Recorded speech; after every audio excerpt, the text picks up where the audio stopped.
back to the channel. I hope you guys are all doing really well. So happy September. I was hoping to get this video filmed prior to this, but lots going on, and I'm only getting to it today. So happy September, happy spooky season, all the things. That I'm filming this very impromptu, so like I'm in my pajamas, no makeup or anything on. Spooky Lizzie is not here today, it's just plain old me. But I did want to share my spooky season pile of possibilities that I'm hoping to read over the next couple of months. You guys know that I've been really struggling with my reading lately, actually all year pretty much. I think as of the recording of this video, we're into September now, and I've only read like 23 books, which is not like me at all, and I'm not putting too much pressure on myself or anything, but it's been a really hard year.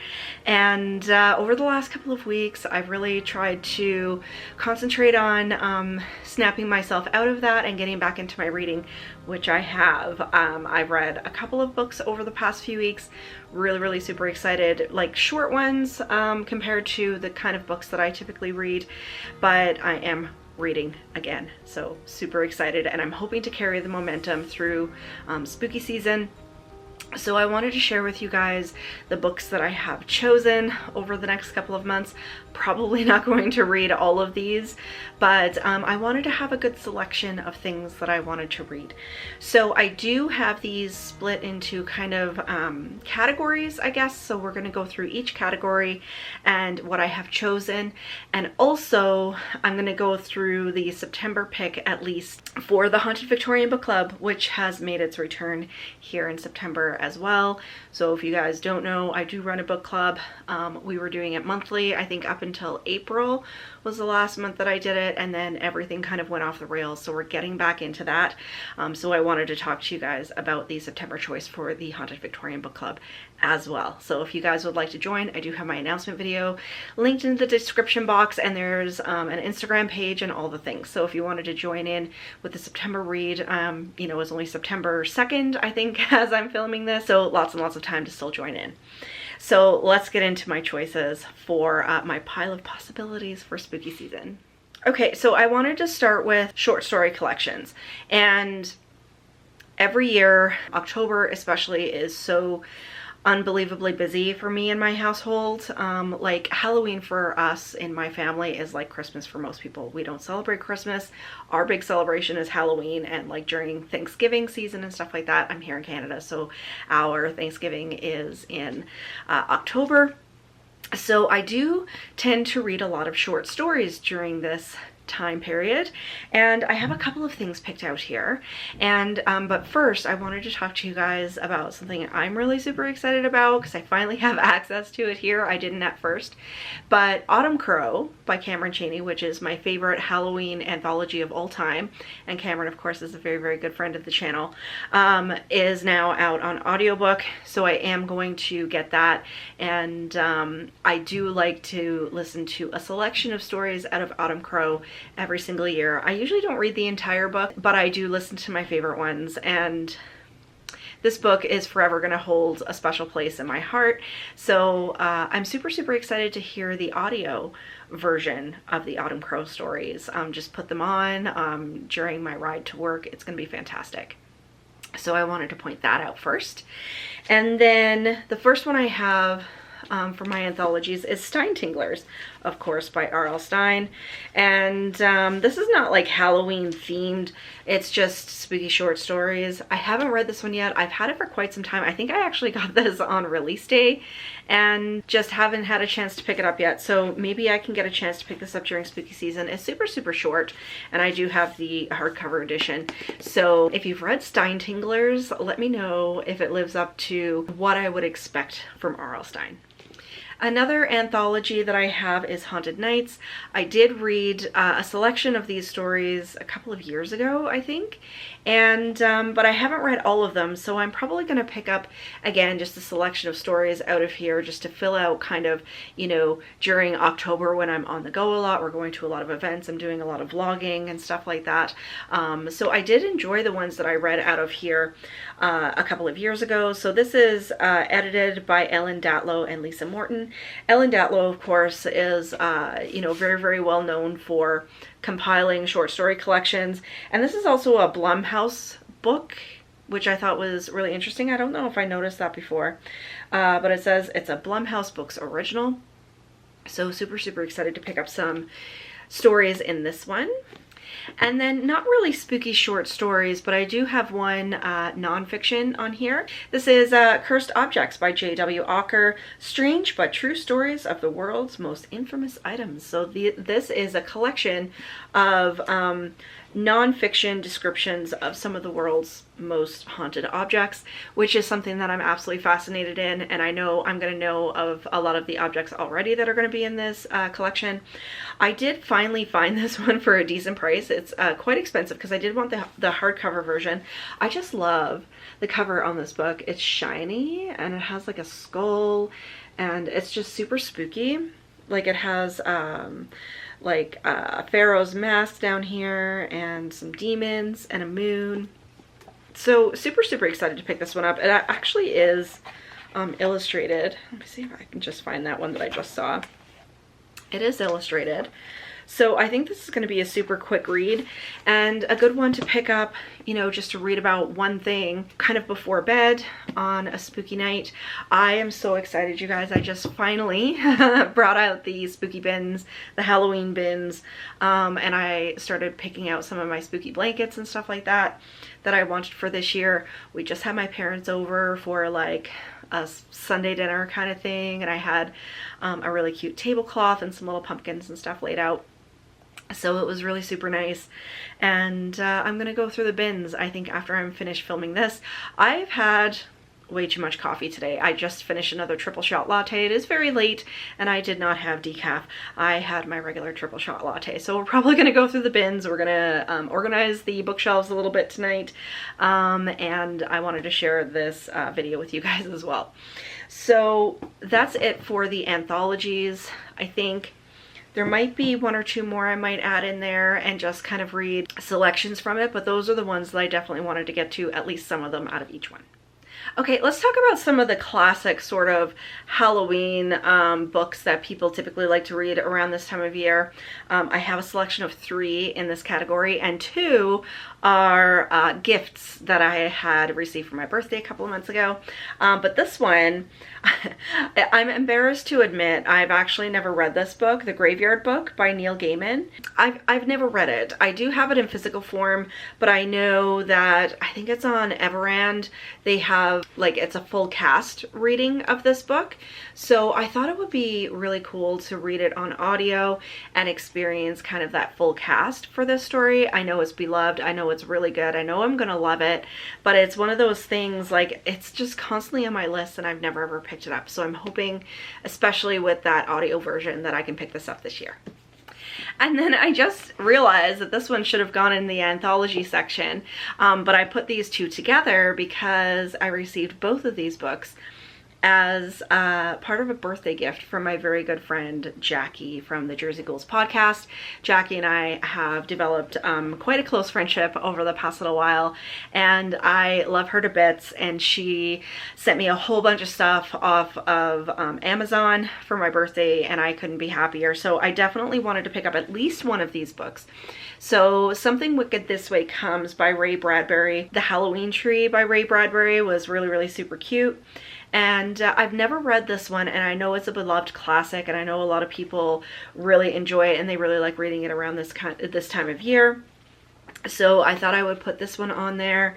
And then, like I said, this one should have gone in the anthology section, but I put both of these together. This is October Blood, a book of Halloween horror, edited by Marcus Hawk. I definitely wanted to pick this one up. It has such a beautiful cover. Like, look at that.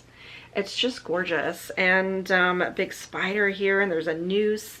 And so definitely want to read some selections out of this one. It's a super beautiful book, and of course it means a lot to me because it was a gift. So I definitely wanted to pick this one up during spooky season. I already put it on my list. I think this one was like the second book on my list for spooky season. So I'm super excited to pick up at least one of these out of kind of those classic sort of horror stories for Halloween. And then getting into kind of gothic sort of spooky vibe type books. This was the first one that I put on my list for spooky season. And if you guys have been around here for a while, I have had this book on my list for spooky season for like 4 years. Still haven't picked it up. And my friend Jackie, who gifted me the other books, said to me, she said, Lizzie, if you don't read Slewfoot this year for spooky season, finally, she was like, I'm canceling you. That's it. You better read it. So this is probably going to be one of the first books that I have to pick up. Look at the illustrations in here. It's just beautiful. I mean, it's a beautiful book in and of itself, but from what I hear, and I know I'm going to have the same reaction. Sorry, I'm trying to find more illustrations. I know I'm going to have the same reaction as a lot of other people did, in that, you know, it's one of the best books that they've ever read. And what I want to do is to read this one. And Matt said to me not long ago, oh, there goes my foot again. Every time I film, my foot goes to sleep. Matt said to me not long ago, he's like, there's this spooky witch movie that I really want to watch. And he's like, it's really realistic and I don't know the name of it. And I said, it's The Witch or The Vivitch, whichever way you want to pronounce it, with Anya Taylor-Joy. And I still haven't seen it. So he wants to watch it. He wants to watch it during spooky season, like wait till it gets a little bit cooler and a little bit darker earlier in the evening. So I want to read this one and then watch that movie. So it's going to be like a whole thing. So if I don't get it to anything else this year, I have to get to this one so Jackie doesn't cancel me. It's a joke, by the way. She's not actually going to cancel me. And then speaking about, of course, the Haunted Victorian Book Club, which is back, and I'm so excited to start reading some gothic reads again. So this is the September choice. This is Wild Fell, a ghost story by Michael Rowe, and this is a Shirley Jackson Award finalist, and it has all the spooky vibes. I'm not going to get into too much of the synopsis because I don't want this video to be super long. But it says, she has been waiting in the dark more than 100 years, and now he has come to her. The crumbling estate called Wildfell, soaring above the desolate shores of Blackmore Island, has weathered the violence of the seasons for more than a century. Built for his family by 19th century politician of impeccable rectitude, the house has kept its terrible secrets and its darkness sealed within its walls. It sounds so good. And you know what? Lydia from Typical Books of Horror told me she really enjoyed this book and she's hoping I enjoy it too. So I'm super excited to read this. So if you wanted to join in, I will be having a live show at the beginning of October. I usually have it kind of like the first Saturday after the end of the month. So if you guys wanted to join in with the read and then we can discuss during the live show, I would be really super excited to hear your guys' thoughts. I haven't started this one yet. I'm probably going to start it next week because I have some current reads on the go, but I'm super excited about this one. And then the last one in this category is this one. Now, I spoke about this book a little while ago. In my most recent haul that I did, I believe it was my last video. This is Gothic Life, The Essential Guide to Macabre Style by Aurelia Voltaire. And I'm so super excited to read this book. It's a beautiful book. It has gorgeous illustrations, and I've spoken before about I am doing some renovations on my house, so I thought between it being spooky season, I'm doing renovations, I'm all about Gothic style, this would definitely be something that I want to pick up during spooky season. I'm super excited to read this, and it's a gorgeous book. Like, just look at that. If you guys didn't see my last video, like, goals, right, for having a lair. So we are getting our wood stove installed. There's a crew coming tomorrow to put up the back wall, and then we have to get the stone up, and then we are getting the installation done at the end of this month, because where I am, usually the snow starts to fly in October. So we're gonna have all of the witchy ambiance after this month, and I'm so super, super excited about it. And then continuing on with some other books, these are kind of a continuation of Gothic into, you know, just kind of spooky books. First up, this is considered a Gothic book, The Silent Companions by Laura Purcell. I still haven't read this book, and it's absolutely blasphemous. I mean, this is like, for most people, this was the first Laura Purcell book that they read, and a lot of people I know, they have put this particular author on their auto buy list because of the vibes that this book had. And I don't know why I haven't picked it up. It's super short, it's Gothic, it's everything I want, it's spooky, old eerie Gothic house and all the things, and I don't know why I haven't picked it up, but finally putting it on my list.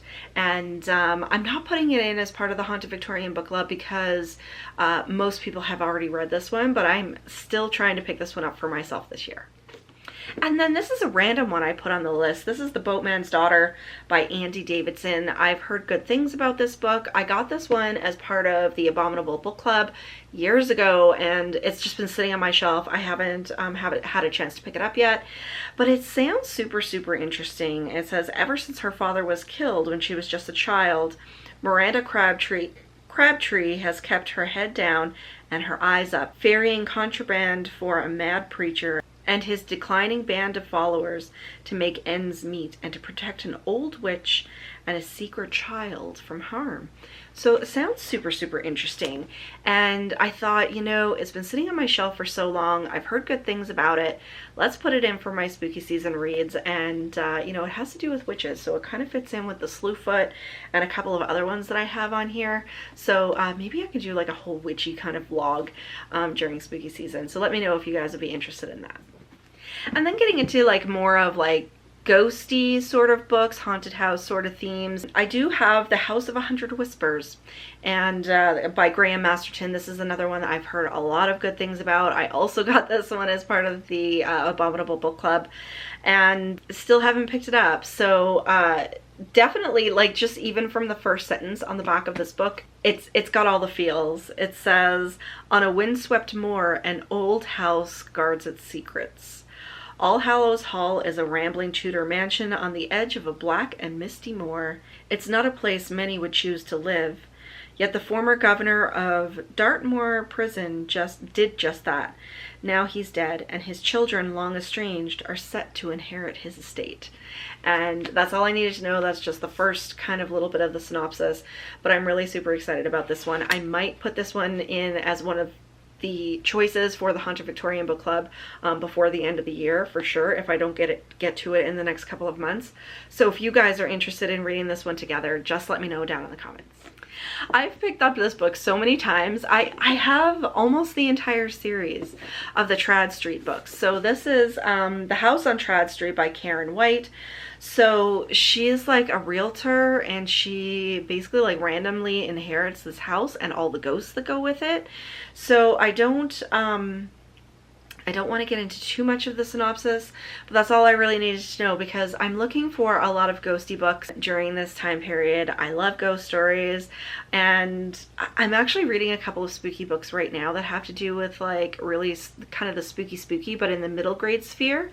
So this is in the adult sphere. So I thought I'll pick up the first one, give it a go, and that will be a good judge for the rest of the series that I have up on the shelf. And speaking of like middle grade or children's books, I have this one. It's called Shadow House, The Gathering by Dan Pawlowski. And it has a super creepy cover. So this girl like holding this mirror, and when you open it, like she's looking through. So, and you've got this like spooky hand reaching out for her. Isn't that creepy? I love this. This is a really super cute little book. and it says Shadow House is calling to you. And that's all I needed to know. So obviously within the kind of middle grade sphere, and I am going to get into more children and middle grade books coming up in a second, but definitely within the spooky kind of ghost story realm, which I'm always looking for during this time of the year. So really super short. I mean, I could probably sit down and read this in an afternoon, which is really exciting because, like I said, we've got a lot of things lined up for October. And then I think I'm probably going to, I'm just looking at them over here, I'm probably going to put in like 1 or 2 of my nonfiction ghost house books as well to read. I mean, maybe Ghost Stories of Alberta, because Alberta is where I am, and we're going to some haunted places during spooky season. So I think that would fit in really well. And so I didn't pick out a specific one, but probably will put in one of the Ghost House series. And then on my Kindle, I did want to pick up at least one Darcy Coates book. I've read a lot of her haunted house kind of stories, but I really enjoy them. They're super cozy and I always have such a good time. So I'll probably pick up one of her haunted house books, but also the 4th book in the Gravekeeper series is out. I read the first 3. The last one was definitely a 5-star read for me. So I think the other one came out like earlier this year and I still haven't gotten to it. So if I'm going to get to any kind of Darcy Coates book, it's probably going to be that one. I just love the covers on these books. I don't have them physically. I'm trying not to buy any more new books. If there's newer books, I'm trying to get them on my Kindle because I want the shelf space for my vintage collection, which you guys know is getting ridiculously big. So I do have these on my Kindle, but the artwork is just so amazing. I love the covers on these books and I would highly recommend them. Like, if you only know Darcy Coates for her haunted house books, I would definitely recommend the Gravekeeper series. It's really good. It gets off to a little bit of a slow start, but it's super imaginative, and once that action gets going, it's really good. So I'm going to try to pick up the 4th book in that series during spooky season as well. And now getting into probably my favorite category of Halloween kind of reads is kind of my children's and middle grade books. And so I did make sure that I picked one out from the Goosebumps series, and I thought, what better book to read than The Haunted Mask? I haven't read this book for so many years. Like, I remember the premise and like I remember the TV episode a little bit more, but I haven't read the book like literally since I was a kid. So I thought I would go down memory lane with Carly Beth and her Halloween mask and experience that all over again. So super excited to be picking up a Goosebumps again. And then kind of along the same vein, we do have the Monster Street series. Now, the Halloweeners is definitely one that I want to complete this year. This was a soft DNF for me. I think it was last spooky season actually. I just had so much that I had to read during last spooky season that I started it and then I put it down and didn't pick it up again. It wasn't because I wasn't enjoying it, it was just because of the situation. So I do have the Halloweeners that I would like to get to from the Monster Street series, but I do also have these other, I do also have these other 2. We have Camp of No Return and The Boy Who Cried Werewolf, which is a hardback. So I would like to read at least one, if not all, of the Monster Street series. I haven't read any in this series yet. I know there's at least one more in this series, so I wanted to give them a try and just see how I like it. And then I did stick both of these in there. I don't know if these are considered YA, middle grade, adult. I'm not really too sure. I bought these just kind of randomly, and it says An Ancient Evil, a doomed expedition. The heart of the British Empire is about to fall prey to an unspeakable curse. So we have Vampire Plagues London 1850 and Vampire Plagues Paris 1850. So I thought these would have wonderful gothic feels, and I think it was just yesterday Vamptemper was announced. My friend Edie Lewis, along with D.L. Tillery and Regina from Regina's Haunted Library, are doing a vampire themed kind of readathon for September. So I haven't even watched the announcement videos yet, but I thought these would be perfect to stick in if we're doing some vampire reads in September. And then the last two are ones that I'm really super excited about. The first one, I wanted to pick up at least one of the Babysitter's Club mysteries. And this one, mystery number 2, Beware Dawn. It says someone is out to scare Dawn. And the reason I picked this one, sorry, can you guys see that? Sorry, I'm having some focus trouble with my camera today. The reason I picked this one specifically is because this cover has so much nostalgia for me. I owned this book when I was a kid. I can't remember anything about it, but it just has so much nostalgia, and as soon as I saw it on the shelf, I pulled it down and I'm like, I'm sticking this in with my reads. And I read A Babysitter's Club last year for spooky season, and it was so cute and it was so super nostalgic. Like, spooky season for me is so nostalgic. It's just, I don't know, it's the time of year that brings me so much joy. A lot of people, it's the holidays in December. For me, it's October, and I just always love going back to those childhood memories, and the Babysitter's Club was a big part of my childhood. So I picked this one out. I read Christy and the Vampires last year, and it was so cute. It was just, it had all the feels. So I'm super excited to read another Babysitter's Club again this year. And then last but not least, certainly not least, is one from the Creepover series. I found this at the thrift store a couple weeks ago. I love the Creepover series. If you guys have been around here before, you know that I have an undying love for this series. And it's one of those series that you don't have to read it in order. Every single one of the books has like a different storyline, different characters, and all of that kind of stuff. So when I saw this one, it's number 16, and it's one that I haven't read before. It's about like basically a haunted house. It's called The House Next Door, and it's also a level 4 on the Creepometer. I knew I had to get it. I think I paid like $1.97 for it. So, and it's in really good condition. So definitely wanted to pick up another Creepover book for this time of year. If you know the actual Halloween themed one, I think it's called Trick or Treat. I'm not really sure. That's the one I read last year, and it was so good. It was so super good. I believe that one was a level 5 on the Creepometer. So if you don't know about this, this series does have a little kind of level thing on the back. So it says measure your fear. So it will tell you, or tell parents, how scary the book actually is. So it goes from a level 1 to 5. This is a level 4, which is sleep with the lights on, and level 5 is never sleep again. And I have to say, these books, pretty much all of them in this series, are super creepy. They're genuinely scary stories, and I love this series so much. I think I discovered it like accidentally. I hadn't heard anybody on BookTube talking about it, and I believe I was on Book Outlet, and I just happened to see it there, and it had like this super cool like pink font at the top, and I love the idea of the Creepometer and everything on the back, and I just happened to buy a couple. I think it was a box set. It was book 1 to 4, and I gobbled them up. I love them so much. So now I just gush over this series all the time. So definitely had to put one of these in for spooky season. So there you guys go. That is my pile of possibilities for spooky season. Not everything is Halloween themed. Last year I did, like pretty much everything I read was Halloween themed. And I didn't want to do that this year. I wanted to have a little bit more variety. I wanted to have haunted houses, witches, ghosts, Halloween, Gothic, the whole thing. And I'm really happy with this pile of possibilities this year. So I'm hoping to keep my momentum going with the reading that I've been doing, because like I said, it's been such a struggle for me this year. I think I've got about 20 or 21 on this list now, so we'll see how much I can get through.